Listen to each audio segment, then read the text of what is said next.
What's going on, everyone? So one player I really want to see the Lakers potentially acquire is Haywood Highsmith.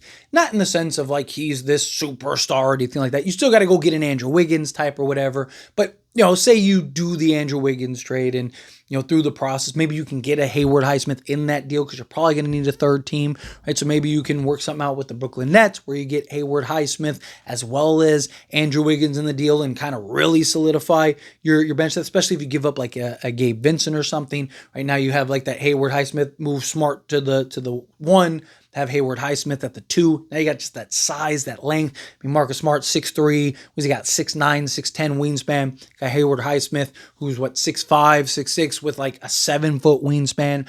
Got the 3-and-D, and then Andrew Wiggins, right? Like, there is the vision where it's like, man, like that would be a great pickup. Kind of get another 3-and-D guy in your rotation, a veteran that has some experience that love to see the Lakers get, and kind of disappointed that they didn't already get him, especially since Miami gave up an asset to get him. But Lakers also don't have the expiring contracts to bring guys in. But there's a lot of thoughts after that trade where Miami sent him to the Brooklyn Nets that, hey, he's not going to stick around long. Brooklyn is going to look to trade him around the trade deadline, right? He's recovering from an injury. They'll probably let him play and show everybody like, look at our shiny toy. It works, right? Like, and then teams will kind of line up to get him. He's also very cheap, and on an expiring contract. So he's cheap enough for pretty much every team in the league to trade for.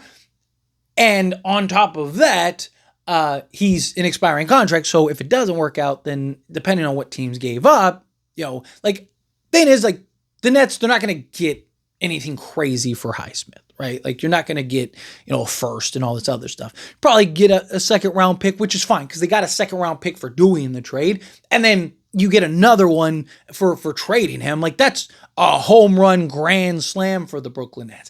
And with what the Brooklyn Nets are trying to do, right, they're just trying to take on a bunch. Every other day you're seeing a Brooklyn Nets trade. Like, not like rumored, like literally done. They just did the Kobe Buffkin one. It's like, what's up with all these trades? And it's because they are, they're trying to, hey, we're the team. You need a third team? We got you. You need a dump salary? We got you.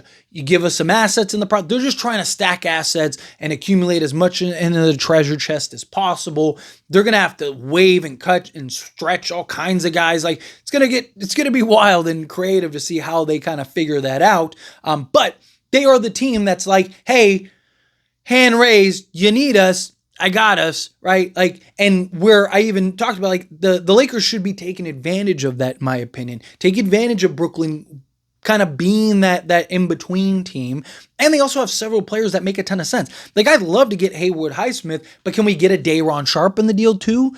Could we get maybe like a Zaire Williams in the deal, right? Like, do you kind of go maybe higher in and go get like a Nick Claxton, and that could give you, a DeAndre Ayton insurance? Although I don't like the idea of paying $20 million for a backup center, but like, they have several guys, Terrence Mann, right? Like, they have several guys that make a ton of sense for the Lakers as far as like upgrading the wing depth and the 3-and-D and all that stuff that Lakers could look to pivot. But we got a recent report from New York Post, and basically talked about the Haywood Highsmith situation. So, Haywood Highsmith is expected to be traded to a contender by the trade deadline. So, the Nets, again, is kind of just reiterating that, like, hey, the Nets traded for him. He's going to get traded to a contender at some point, and Nets are just going to get more assets, basically, what this boils down to and works out. But it's also almost impossible to see a world where he's in Brooklyn past the trade deadline, much less next summer. Some contender will surely look to add in February a wing defender on a $5.6 million expiring contract. Could look pretty good. So, agreed. Like I said, he's on a cheap contract. He's on a reasonable contract.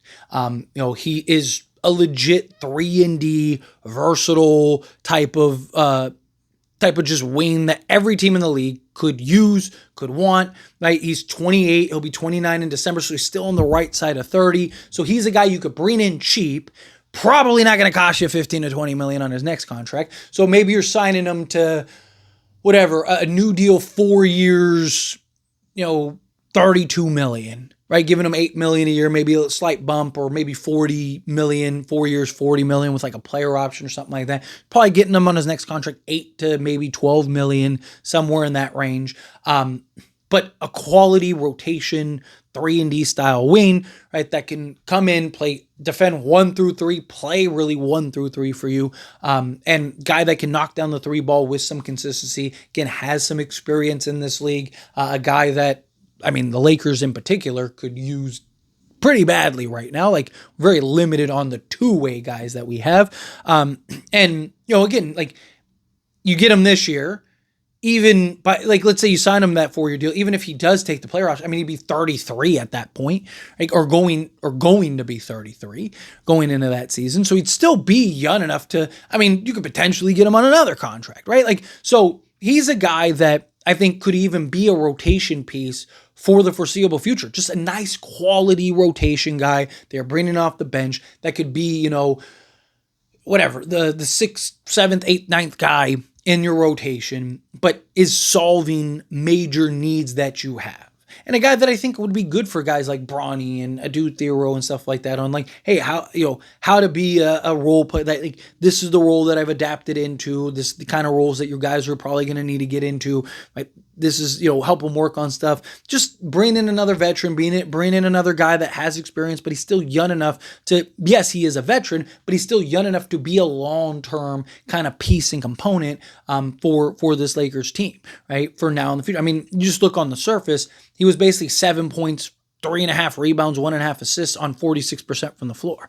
Right? He's got good size, good length, good versatility. Like I said, 6'5", 7 foot wingspan. So he can legitimately, I mean, you can make an argument for him to start at your starting 3 this season, right? Because the Lakers need that 3-and-D wing depth. They need that two-way capability. And he's a guy that can knock down the 3 ball while also being able to defend out on the perimeter and stuff and switch and just give you some athleticism, give you some versatility. But I agree. I would be pretty surprised if he's on the Brooklyn Nets past the trade deadline, right? They're really going to just let him expire. Like, there's a team out there that would give up a 2nd-round pick. Like, there's a team, like, the Lakers should probably give up a 2nd-round pick for him. You can always buy into the draft and go get a guy in the 2nd round if need be.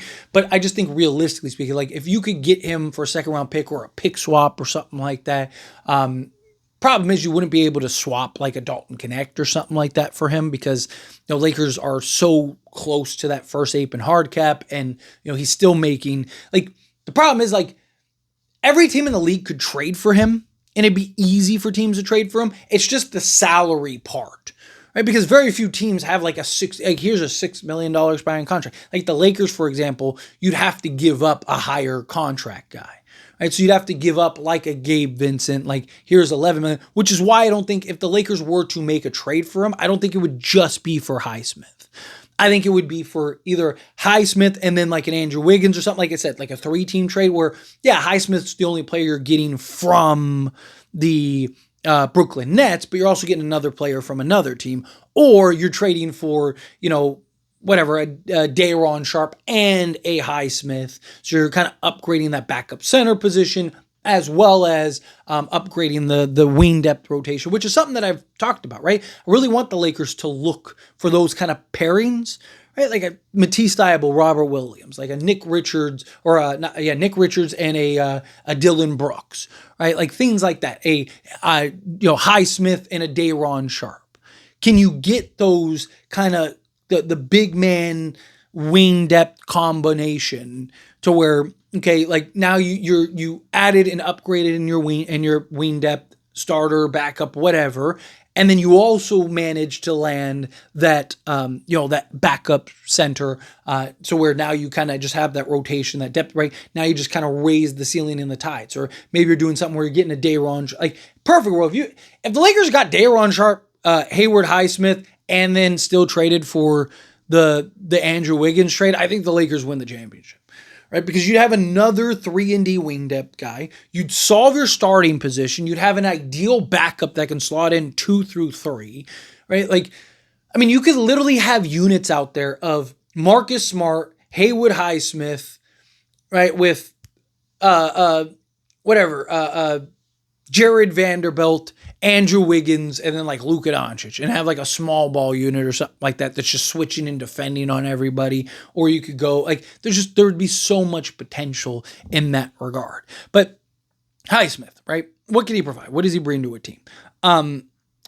Last 4 years has been with Miami, so he was originally entered the league in 2018, 2019, but then he played 2 years in another pro league and then came back in 2021, 2022 with the Miami Heat.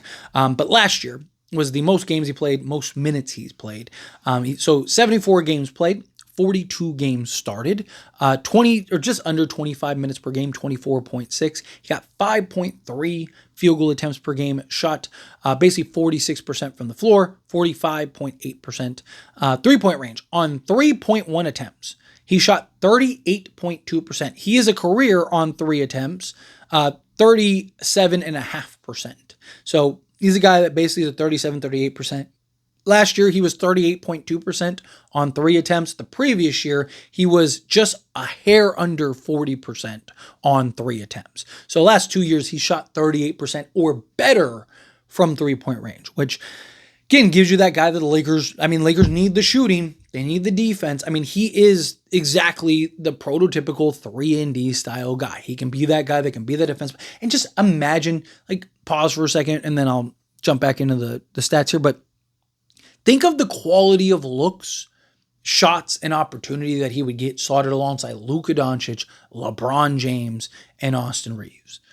I mean, he'd never be more open in his life. Like I would be for a guy that's a career basically 37, 38% 3-point shooter, to think like, I'd be a little surprised if he's not like 40%. Because I just think he's going to have like crazy looks that is just going to be like, wow, I'm this wide open. That's insane. But 2-point range on 2.1 attempts, shot 57%, EFG of 57.2%. Free throw shooting on basically 0.6 attempts, so not even a full attempt, but he was 72.1% last year. Rebounds, 3.5 rebounds, 1.1 assist, a steal, half a block, and just under 7 points per game. You look at his per 36. Per 36 doesn't tell you everything, but it kind of gives you a little idea of like what to expect if he was like, say our full-time starter or something like that. He would have been last year 9.5 points, 5 rebounds, 2.2 assists, 1.5 steals, and a block per game. This is perfect. Give me that guy in a rotation, off the bench, just playing and slotting into a role. I think that's exactly what this Lakers team needs. I think he can make a real impact for this Lakers team. To add in, if you can get an Andrew Wiggins and, like I said, a Day'Ron Sharpe or something, I think you're looking at the 2025, 2026 NBA champions, right? But anyway, as always, this is a discussion, past question. You let me know your thoughts and opinions down in the comments. That being said, if you haven't liked this video, hit that like button. Helps me out. So we enjoy these types of videos. I truly appreciate it. Not subscribe to the channel, hit that subscribe button, turn on the bell notifications. Appreciate y'all. See you in the next one. Thank you.